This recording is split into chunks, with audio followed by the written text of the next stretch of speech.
Olá, bem-vindo ao Estudo em Casa. Mais uma aula de História e Cidadania. Espero que tenhas passado uma boa semana, que tenhas conseguido resolver as tarefas. Já sabes, se por acaso não conseguiste resolver alguma tarefa, vamos fazer uma breve revisão da aula anterior. A nossa aula de hoje, o tema da nossa aula de hoje, se bem te lembras, na aula passada falámos sobre Portugal. Portugal no contexto europeu, falámos sobre alguns temas importantes da história de Portugal. Na aula de hoje vamos continuar a falar de Portugal, mas agora, ao invés de poder, ao invés de política, vamos falar sobre a evolução económica de Portugal, como sempre, entre os séculos XIII e os séculos XIX e, como sempre, também, como te expliquei na aula passada, vamos falar de Portugal no contexto europeu. Portugal foi influenciado pela Europa e influencia também, em algumas alturas da sua história, influencia também o que se passa no resto da Europa. Como sempre, vamos então regressar um pouquinho à nossa última aula. Falámos sobre dois momentos significativos da nossa história. Foram eles a Revolução de 1383-85 e a Revolução Liberal de 1820. Estes dois momentos foram fundamentais para consolidar a nossa identidade nacional e o nosso sentido de soberania nacional. A Revolução de 1383-85, em que vencemos os exércitos de Castela, assumimos perante a Europa e perante nós próprios, assumimos a nossa identidade nacional, e a Revolução Liberal de 1820 permitiu-nos consolidar o liberalismo que graçava pela Europa nessa altura e que se consolidou em Portugal com a Revolução Liberal de 1820 e foi importantíssimo para a construção da cidadania, dos direitos do cidadão, da soberania da nação e não da soberania de um rei exclusivamente. Na aula de hoje vamos então falar sobre a evolução económica de Portugal entre os séculos XII e XIV, como sempre, começamos, e depois entre os séculos XVIII e XIX. E o que é que vamos verificar? Vamos tentar perceber se, economicamente falando, portanto já sabes, economia, atividades produtivas, o que é que se produz, o que se compra, o que se vende, a que é que as populações se dedicam, a que atividades, se Portugal acompanhou nesta época o desenvolvimento económico da Europa. Começamos então entre os séculos XI a XIII, já sabes que já falámos sobre isso noutra aula. No século XI, por toda a Europa, houve uma melhoria da agricultura, uma melhoria climatérica, houve o fim das guerras e o fim das invasões que tinham graçado pela Europa, há mais estabilidade, há algumas inovações ao nível das técnicas agrícolas, produz-se mais, produz-se melhor, há excedentes alimentares. Esses excedentes vão permitir que a população se alimente melhor, que seja mais resistente às doenças, que morra mais tarde, que não morra tanto, que haja um crescimento demográfico, mas também que estes excedentes vão permitir a reanimação de algumas atividades económicas. E que atividades são essas? Os mercados e as feiras. Em Portugal, entre os séculos XII a XIV, reanimam-se bastante, surgem mercados e feiras em todas as localidades. O mercado era uma coisa que existia diariamente, onde as pessoas iam comprar produtos e havia outros que as vendiam para que essas pessoas lá pudessem ir comprar. As feiras já eram um caso ligeiramente diferente. As feiras existiam em determinadas localidades e tinham que ser criadas oficialmente por uma carta de doação régia. O rei fazia a doação de uma carta de feira. E porquê é que isto é importante? Importante para os reis, importante para as pessoas. É importante para as pessoas, porque o facto de haver uma feira permitia uma maior liberdade de escolha, maior dinamismo comercial, mas para os reis, porque as pessoas pagavam vários impostos nas feiras.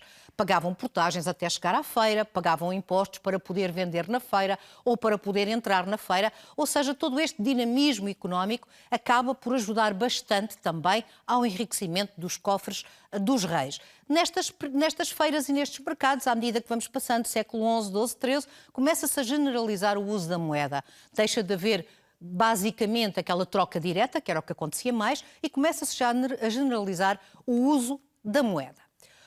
Ora, no século XIII, portanto, já vimos que em Portugal havia vários mercados e feiras, mas cada vez mais a cidade de Lisboa, pela sua localização estratégica, e o que é que isto quer dizer? Quer dizer a localização de uma cidade em função do local geográfico onde ela está, a localização estratégica, a posição no mapa que a cidade ocupa, ela transforma-se numa cidade extremamente importante para as rotas comerciais europeias do século XIII. E porquê? Porque Lisboa está na confluência de duas rotas fundamentais do comércio europeu nesta época. Podes ver aqui a verde, as rotas de comércio terrestre, que também existiam bastantes por toda a Europa, mas aqui a azul e a vermelho, as duas principais rotas de comércio marítimo na Idade Média. E elas eram a Rota do Mar do Norte, que vinha desde as cidades, Riga, por exemplo, que atualmente é a capital da Estónia, desde Riga, atualmente na Estónia, passando pelo Mar Báltico, passando por todas as cidades, nesta altura chamadas as cidades da Liga Hanseática, passando depois para o Mar do Norte, norte de França, Inglaterra, a parte oeste de França, norte de Espanha, e ela vai parar em Lisboa, porque ela depois vai fazer a confluência e vai se ligar com a rota do Mediterrâneo. E esta rota do Mediterrâneo, que traz produtos desde o Médio Oriente, passa por todo o Mediterrâneo, sul da Grécia, cidades de Itália, e Lisboa fica exatamente nesta confluência de duas rotas. Ora, isto vai fazer com que a cidade de Lisboa seja extremamente importante e vai fazer com que a cidade de Lisboa tenha, nesta altura, no século XIII, uma vida muito cosmopolita, ou seja, muito dinamismo comercial, muitas pessoas de origens diferentes a conviver em Lisboa. Nós aproveitávamos, como é óbvio, estas rotas para comprar e vender também os produtos de que necessitávamos. E quais eram os produtos que nós exportávamos, os produtos que Portugal produzia e ainda hoje produz em grande parte? O sal, o vinho, o azeite, a cortiça, o peixe seco, o mel, eram estas, na Idade Média, as maiores produções portuguesas. E o que é que nos faltava? Portanto, o que é que nós importávamos, comprávamos ao estrangeiro? Os cereais, as especiarias que vinham da rota do Mediterrâneo, as madeiras, os metais e as armas. Portanto, aproveitávamos estar na confluência deste comércio para importar e exportar produtos.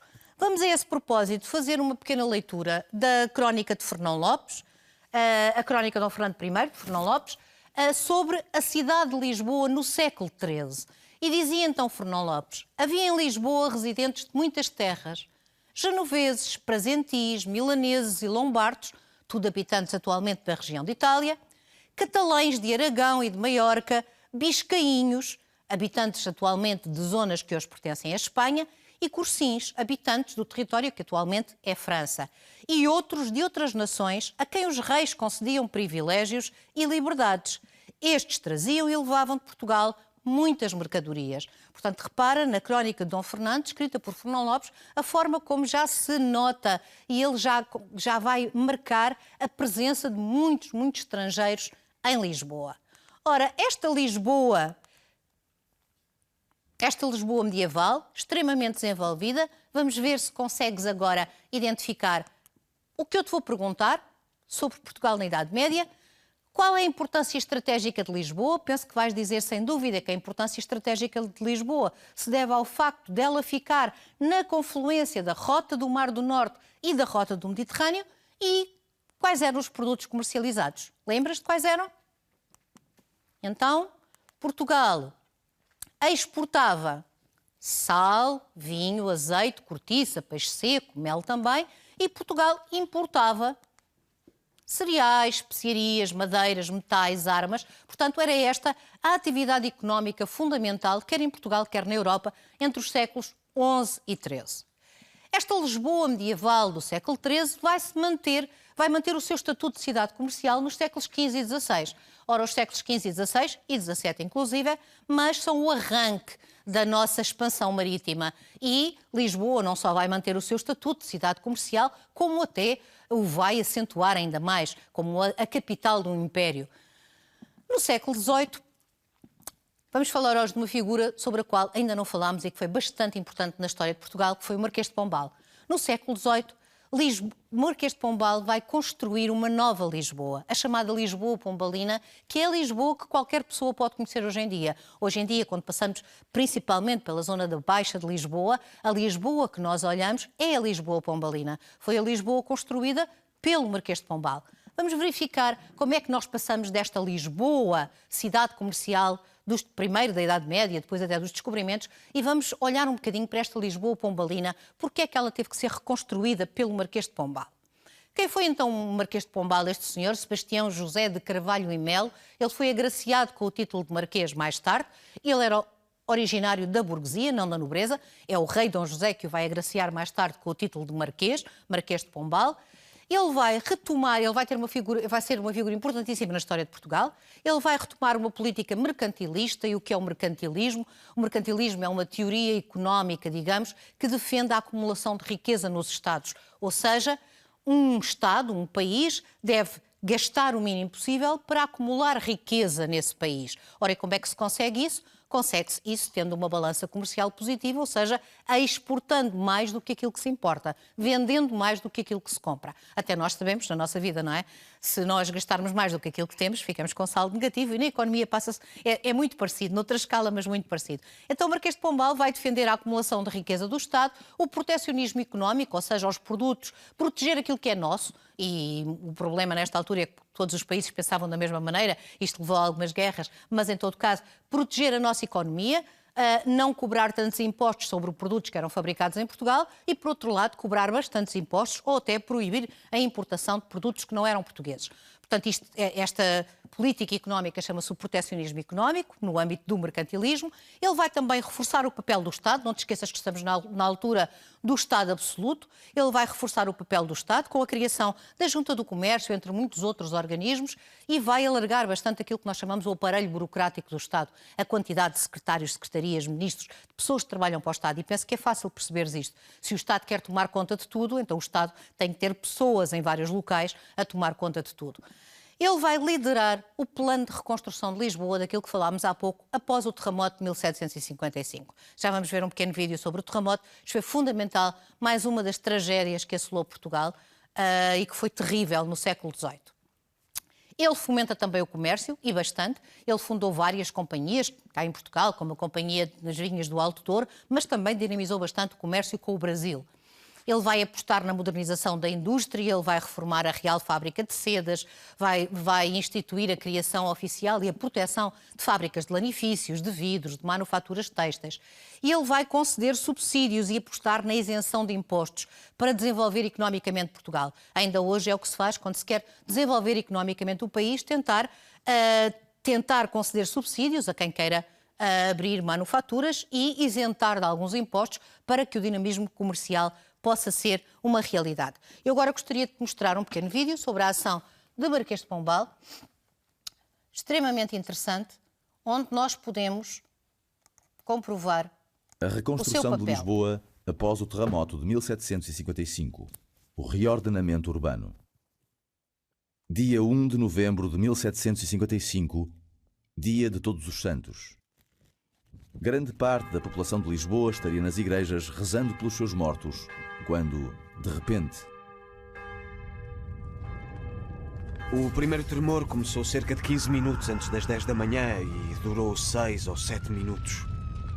Logo depois irromperam vários incêndios que arderam durante 5 ou 6 dias. Na mesma altura em que se sentiu o tremor da terra, as águas do rio subiram entre 6 e 10 metros. Neste terremoto, que terá atingido uma magnitude de 9 na escala de Richter, crê-se que tenham morrido cerca de 12 mil pessoas e ruído 10 mil edifícios.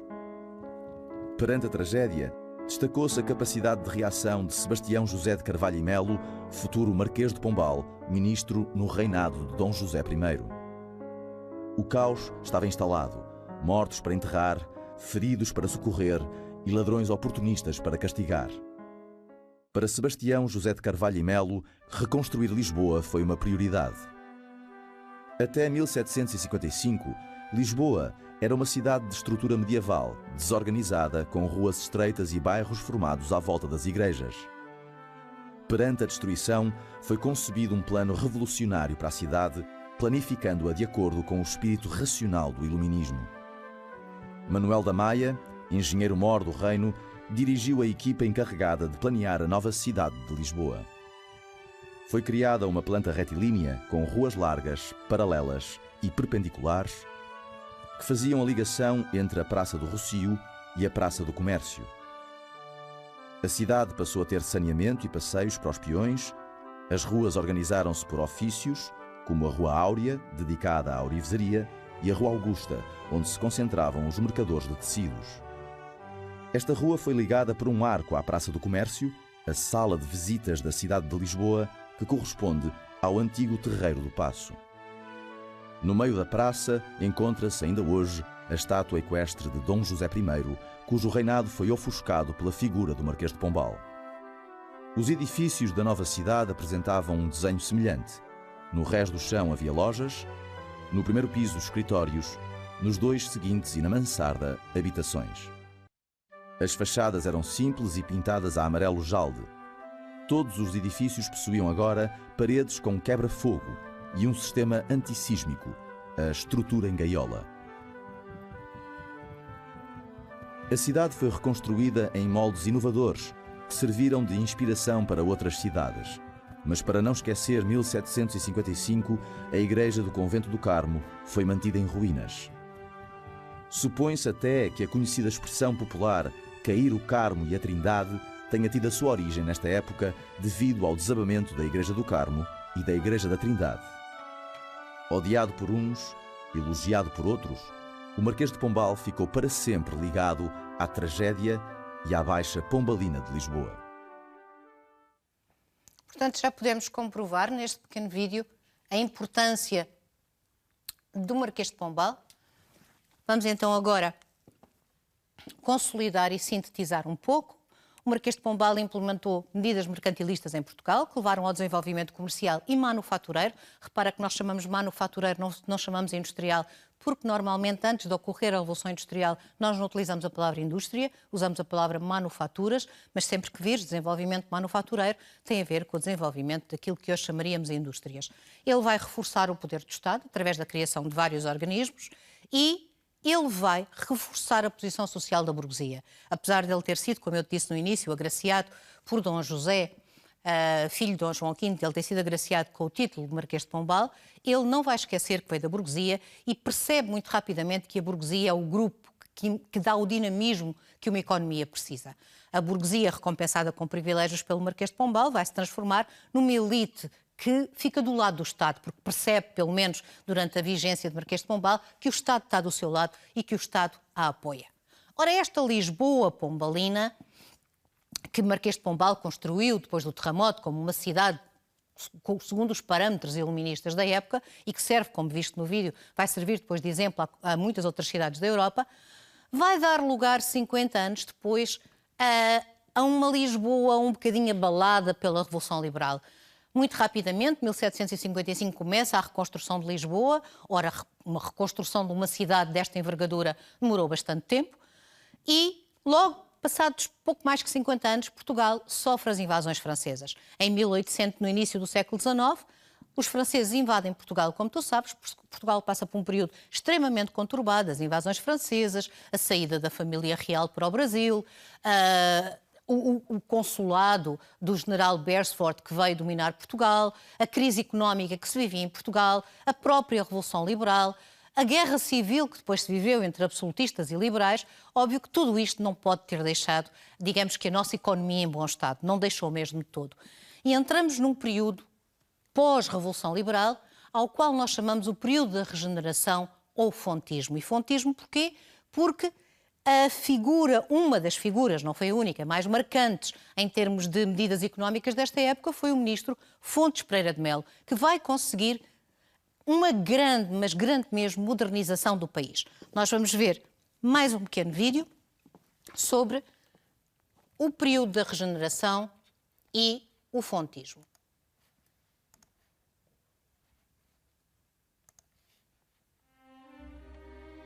Portugal era, na primeira metade do século XIX, um país sobretudo rural e agrícola, com baixos índices de industrialização, muito devido à instabilidade política.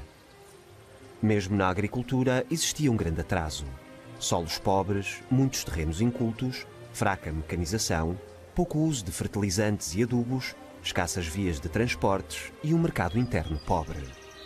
A partir de 1851, com o início da regeneração, Portugal beneficiou de maior estabilidade política através da rotatividade cíclica dos dois partidos no poder, o Partido Regenerador e o Partido Progressista. Graças à estabilidade recém-adquirida, o país modernizou-se, conduzido por Fontes Pereira de Melo, Ministro das Obras Públicas, Comércio e Indústria. Durante este período, conhecido como fontismo, apostou-se na construção de caminhos de ferro, estradas, pontes e novos portos, na instalação do telégrafo e do telefone e na criação dos selos postais. O incremento foi de tal ordem que se chegou a falar de revolução dos transportes e das comunicações. Foi também dado um impulso à agricultura com o aumento da mecanização e a introdução de novos adubos químicos e fertilizantes, e o desenvolvimento de colheitas como o vinho, o arroz e a batata, assim como a criação de gado. Na indústria, o mercado interno era curto e faltavam matérias-primas, mão de obra e capital. Portanto, só a partir de 1870 é que se deu o arranque industrial. Destaca-se a aplicação da máquina a vapor, que desenvolveu as fábricas de cimento, de produtos químicos, de têxteis, de conservas, de cortiça, entre outras.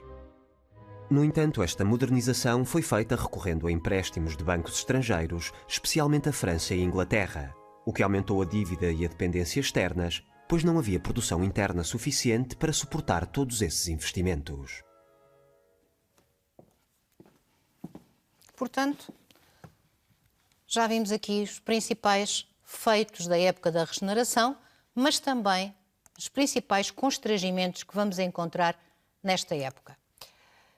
Então, vamos sintetizar a política da época da regeneração, levada a cabo por Fontes Pereira de Melo. Esta política, entre outras políticas levadas a cabo na época da regeneração, ficou conhecida como fontismo. Ela vai apostar essencialmente em 3 grandes setores. Por um lado, no desenvolvimento dos transportes e das comunicações e também das infraestruturas.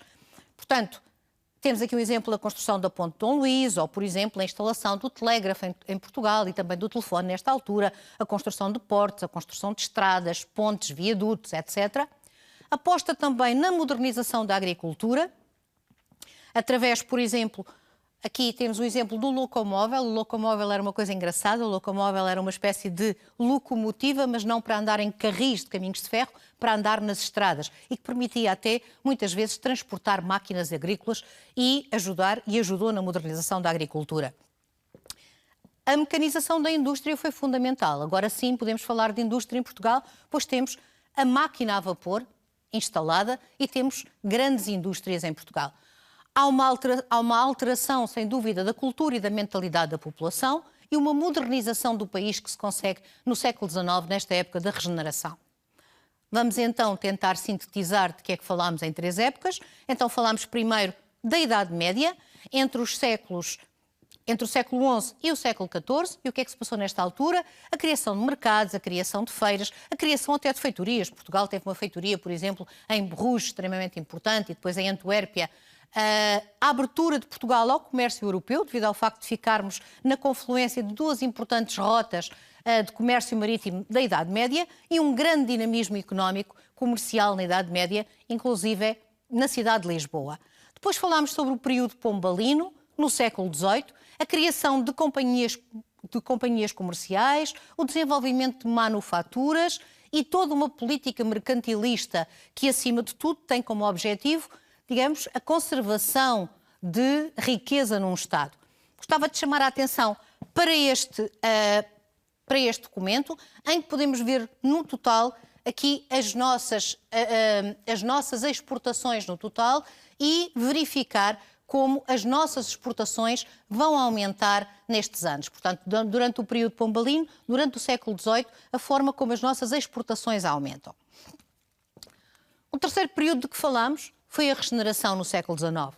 E no século XIX vamos ver que, durante o fontismo, período em que Fontes Pereira de Melo foi ministro, tivemos um grande desenvolvimento dos transportes e das comunicações, portanto das infraestruturas no geral, e uma modernização da agricultura e da indústria. Finalmente, a revolução industrial, a revolução dos transportes, a revolução agrícola chegaria a Portugal.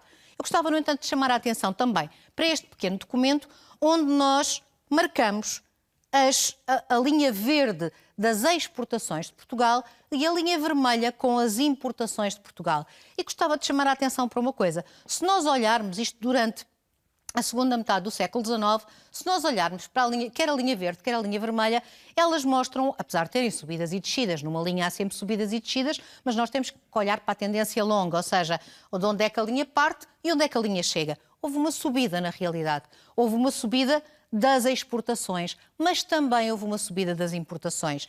E este espaço aqui pintado a amarelo, esta diferença entre as nossas exportações e as nossas importações, constituem, sem dúvida, o déficit comercial do país. É um problema que Portugal tem, mas que é um problema normal. Nós somos um país relativamente pequeno, com poucas matérias-primas. É óbvio que sem dúvida nenhuma, acabamos por ter que recorrer muitas vezes às exportações e isso acaba por tornar o saldo da nossa balança comercial negativo. E é exatamente por isso que, se calhar, é tão importante falar hoje em dia, no desenvolvimento sustentável, no problema do consumo excessivo, seja de que produtos forem.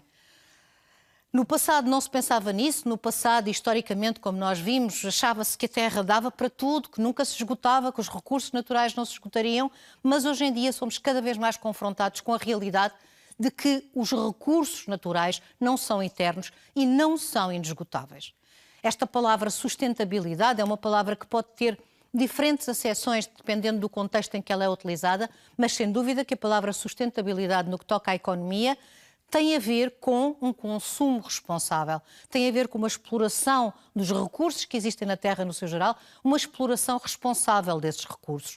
Nós, para pensarmos em sustentabilidade em termos de economia, temos que pensar que não podemos retirar da Terra mais do que aquilo que ela é capaz de repor, de produzir e de repor, ou não podemos tirar tanto de forma a que as gerações vindouras, aqueles que vierem a seguir a nós, fiquem sem esses produtos. Temos que fazer um uso responsável e é isso no contexto económico que é sustentabilidade. Mas o que é certo é que se isto é uma realidade, nós podemos fazer alguma coisa por isso.